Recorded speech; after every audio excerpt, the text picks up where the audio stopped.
भाऊ, विधानसभेचे जे आहे तयारी सगळीकडे सुरू आहे.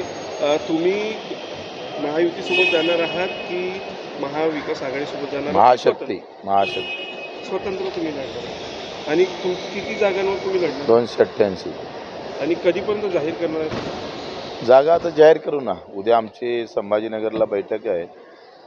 बैठक झाल्यानंतर समोरची आता रचना करू कशा पद्धतीने समोर जाता येईल. आता घडामोडी बघतो, कालच अमित शहा आले आहेत, महाराष्ट्र दौऱ्यावर आहे, आज पण आहे. कसं बघताय त्यात काय नवल आहे?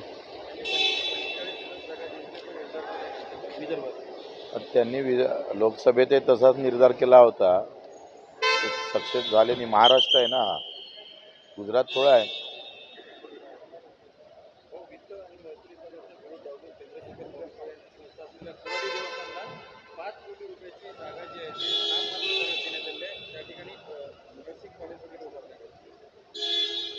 हेतू चांगला असेल तर काही हरकत नाही.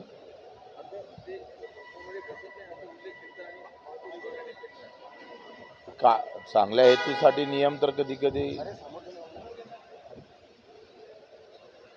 त्यात काय विशेष आहे. अशा कितीक जागा बडकवल्या काँग्रेसवाल्यांनी, भाजपवाल्यांनी पण. कधीपर्यंत फायनल करणार आहात तुम्ही 228 जागा?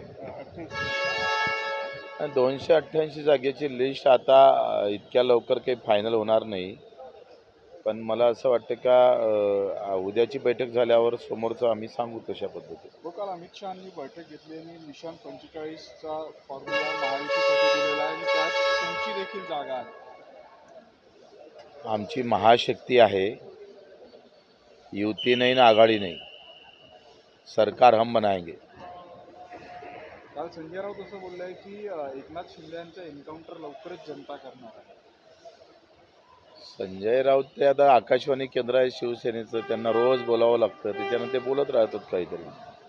अक्षय शिंदेच्या एन्काउंटरवरून जे आहे ते आता आरोप प्रत्यारोप सुरू झालेला आहे. विरोधक टीका करताना सरकारकडून त्यांना दुतोंडी साफ म्हटलं. कुणाला?